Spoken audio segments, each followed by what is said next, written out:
A 24-year-old girl disappeared from the store where she worked the evening shift. Police found traces of blood in the back room and signs of a struggle, but it was definitely not a robbery. The unknown perpetrator had left a full cash register. A few days later, the girl's body was found 5 kilometers from the store. The investigation of this terrible case dragged on for nearly 25 years. It was not until a quarter of a century later that it became known what had happened to Lisa Ziegert. Lisa Marie Ziegert was born March 24, 1968, in Holyoke, Massachusetts. She grew up in a close-knit family with 3 other children besides her. They lived in a town called Agawam. From an early age, the girl loved music and learned to play several instruments. For a while, she was even a member of the school music group. After high school, Lisa went to Westfield State University, where she received her teaching degree in 1990. As an intern, she worked several shifts as a counselor at a children's camp and also taught Sunday school at her church. After that, she took a job as a teacher's aide at Agawam High School, where she had once studied herself. She spent most of her time working with a group of children with special needs. At the age of 24, she understood her students better than any other teacher. At the same time, she was very professional and tried to make sure that each of her students got the best education possible. She also worked part-time at the local card and gift store in the evenings. On Wednesday, April 15, 1992, she finished her shift at school at about 5:30 and went to the store, where she was at work until 9 p.m. At about 5:30 p.m., Sister Lynn came in to work with her briefly. According to her recollection, Lisa was in a good mood that evening and nothing foretold trouble. The next morning, saleswoman Sophia Maynard arrived at the store and was scheduled to begin her shift at 9 o'clock. To her surprise, Lisa's car was in the parking lot. It was strange because the girl worked at school in the mornings and was not supposed to be in the store in the place of classes. There was a light on inside and a sign on the door that was open. Sophia thought that Lisa might have been out for the morning shift due to the approaching Easter. They were planning to inflate balloons for sale for that holiday. Sophia walked into the store and called Lisa by name, but there was no response. When she approached the counter, she saw her things there, including her wallet and car keys. It all looked very strange, so she decided to call the police. A squad arrived at the store and began their inspection. Everything looked normal in the main part of the premises, but there was a creepy opening in the back. The officers saw several crushed boxes with traces of blood on them. Later, they found several cards scattered on the floor, which also had blood on them. They also found a small dent in the door, which they thought might have been left by a heel strike. Despite all this, they were unable to find any useful leads on the store premises. It soon became known that Lisa had also failed to show up at school this morning. The principal even called her mother to ask if everything was okay, but her mother did not know where her daughter was either. The news of Lisa's disappearance quickly spread through the small town, and within hours, all of her friends, relatives, and acquaintances were on the case. The first thing the police did was to work up a theory of robbery, but that theory immediately fell away. No one had touched the money in Lisa's cash register or wallet. All the merchandise was also there. Subsequently, detectives began to reconstruct the chronology of events that evening. They learned that Lisa's sister had left the store at about 6 p.m. After talking to employees at neighboring stores, they obtained more information. At about 7:20 p.m., Lisa spoke with the owner of the carpet store next door. They discussed a pressing problem with the local parking lot, which was being occupied by bowling alley customers. The owner told her that he himself would not risk voicing his displeasure with the drivers who parked in front of their stores because many of them, he said, were crazy and dangerous. He and Lisa talked for about 15 minutes, after which he went home. After examining the cash register, police determined that the last time money had been deposited into it was 8:20 p.m. Detectives also found a woman who entered the store around 5:09. The door was open, but the clerk never came out. The woman thought she heard some noise from the back room, but she decided to just leave. Thus, the police established the approximate window of Lisa's disappearance. At 8:20 p.m., she served her last customer, and by 9 o'clock something had happened to her. The detectives were to find out what had happened in those 40 minutes. The local investigators were assisted by the FBI and state police. Together they organized a massive search. Foot squads combed the area surrounding the store, and several helicopters searched the more distant terrain. Police dogs were also brought to the store in the hope that they could pick up Lisa's trail. Unfortunately, none of this yielded any results. Investigators understood that Lisa had clearly not left the store of her own free will. So on April 17th, the head of the local police announced a reclassification of the case. While it had previously been a missing person case, 2 days after her disappearance, the police were already investigating a kidnapping. On Sunday morning, April 19th, all local churches prayed for Lisa to be found alive and unharmed. It was Easter, but there was no holiday spirit at all. At about 2 p.m., the police received a call. A man was walking his dog on the outskirts of town near Highway 75. Walking along a wooded area, he noticed a woman's body and immediately contacted law enforcement. Officers arrived on the scene and identified Lisa Ziegert. They found multiple wounds on her body from a sharp object. Later, medical experts determined that the girl had also been abused. Her body was about 5 kilometers from the store. This meant that the perpetrator most likely drove the girl here in a car. Detectives immediately cordoned off the area and moved in a single line so as not to compromise potential evidence. It was raining in those days, and there were several tire tracks on the soaked dirt road. Unfortunately, the police were unable to find the guns or any other tangible evidence. The news that Lisa was the victim of an unknown brutal killer quickly spread throughout the city. A farewell service was held at the church where the girl taught on Sundays. It was attended by nearly 1,000 people. Residents of the small town, accustomed to a quiet and safe life, fell into a state close to panic. Many shopkeepers eliminated single shifts, and colleagues walked each other to their cars. The self-defense sections were overcrowded in a matter of days. In addition, about 300 women applied for permits to own firearms. The whole town feared that an unknown criminal might strike again. Meanwhile, the police and FBI were working on the case almost around the clock. Soon, it became known that they had managed to get a DNA sample from the crime scene that might belong to the killer. They worked out the theory that Lisa's boyfriend was involved, but he had an alibi, and his DNA did not match the sample they found. Friends, co-workers, and relatives of the girl also had DNA testing done, and again, no matches.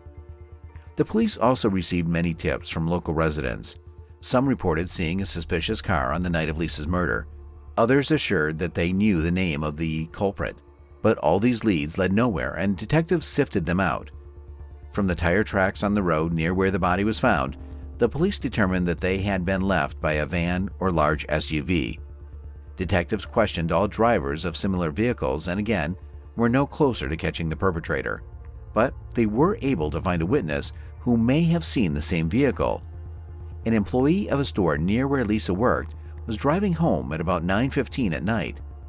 Standing at a traffic light, she saw a large SUV pulling off the road and heading toward the place where Lisa's body would later be found. The woman could not describe the car in more detail because it was dark outside. She only noted that she believed there was a man and a woman in the car. She added the odd fact that when the car pulled into the dirt road, the woman's head was twitching unnaturally, as if she were asleep or unconscious. Alas, this information also did not help lead to the suspect. Any leads have since come to an end. The police continued to work on the case, but with each passing month, hope of solving this macabre mystery faded. A year and a half passed before Lisa's family and friends were given a new chance to discover the truth. In October 1993, national television aired an episode devoted to the case. The popular program filmed stories about unsolved cases, which drew enormous attention to them. Sometimes this led to new witnesses to the police, and the case got a second wind. Lisa's case was no exception. Within an hour of the broadcast, the police received several hundred calls from people who had some kind of information. As is usually the case, most of these leads led nowhere, but the police worked through each and every one of them. According to the detective, they were able to identify a few valuable leads, but they did not specify which ones. Unfortunately, it also went nowhere. As the years went by, the chances of solving the case steadily declined. Lisa's family went to great lengths to ensure that her legacy was not forgotten. Although her teaching career was cut short early on, Lisa's relatives made a major contribution to the Agawam education system. In 1995, her parents donated $11,000 to the science division of the school where Lisa worked. These funds went to buy equipment and support genetics classes. The parents also set up a fund to help gifted students, which distributed about $35,000 in awards. 10 years had passed since Lisa's murder. Her mother had not given up hope that the case would ever be solved. She went to great lengths to support the memory of her daughter. Her mother took part in every interview and answered reporters' questions, and every year she gathered hundreds of people to honor Lisa's memory and light candles. Meanwhile, police had only one piece of significant evidence on their hands: a DNA sample from the alleged killer. They kept checking it against known criminal databases, hoping that the right person would get there sooner or later. But year after year, it didn't. In September 2016, 24 years after Lisa's murder, investigators decided to try a new method: DNA phenotyping. Its essence is the following. Based on the information embedded in a person's DNA, experts determine the features of his appearance and build an assumed portrait. At the moment, using DNA, specialists can find out the sex, approximate age, eye, and hair color. The portrait generated from this data is not always accurate, but sometimes the coincidence with the face of a real person is amazing. Based on the DNA of Lisa's alleged killer, experts presented two portraits of the suspect, age 25 and 50. When the police department published these portraits, they received more than 170 calls. These people reported seeing a similar man, but most of these leads also led nowhere. And only a year later, on September 18, 2017, police suddenly made a high-profile announcement. The perpetrator had been arrested. He turned out to be a 49-year-old man named Gary Shera. The news instantly went viral throughout the American media. Cases when the police find the killer after a quarter of a century is very rare, so such stories immediately attract a huge amount of public attention. Immediately after Shera's arrest, investigators revealed how they had managed to track him down. It turned out that the man was considered a suspect back in 1993, a year after Lisa's murder. Remember that program on federal television after which the police received hundreds of calls with potential leads? One of the callers was a lawyer from Seattle. He told detectives that his client might have information about Lisa's murder. She was a woman who was in the process of divorcing her husband.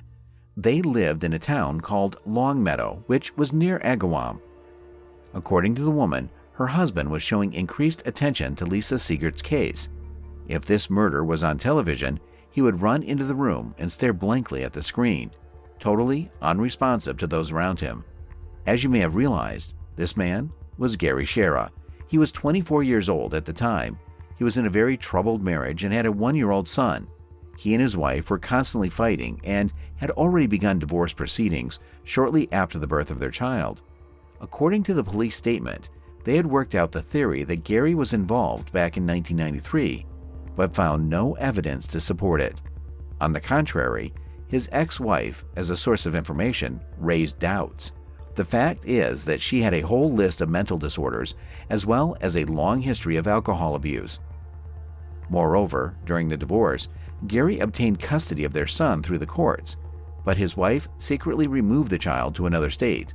Another important fact to add here, this was by no means the first time that former or current wives had called the police saying that their husbands might be involved in Lisa's murder. Surprisingly, there were indeed many such calls, so the detectives thought that Gary's case was just one of those. Even so, they questioned him, but the man denied his involvement and refused to give a DNA sample. No one could legally force him to give a sample, so the police essentially had no other options.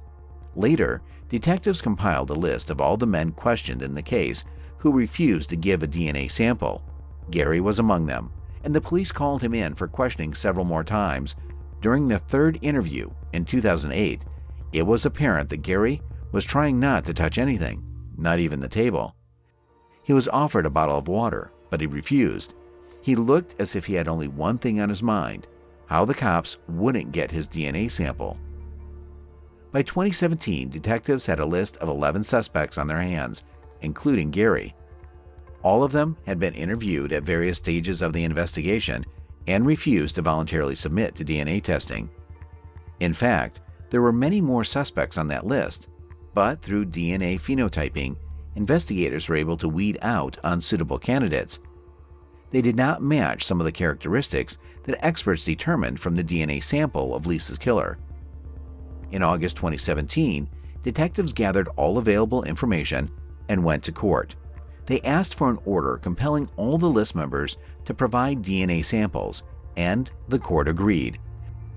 On September 13 of that same year, police went to Gary's apartment to notify him of this obligation, but the man was not home. The door was opened by his neighbor with whom they shared an apartment. The detectives left him their business card and asked him to give the information to Gary urgently. The very next day, something unexpected happened. Gary's current girlfriend came to the police station and reported that he had left 3 letters in her apartment. To the researchers' surprise, among them was an apology to the Ziegert family and a detailed confession of Lisa's murder on 2 sheets.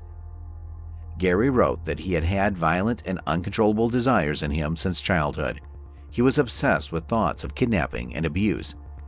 That evening, as he drove past Lisa, Gary, as he himself articulated in a letter, allowed himself to do something horrible. The man specified that he did not plan to kill Lisa, but events allegedly got out of his control.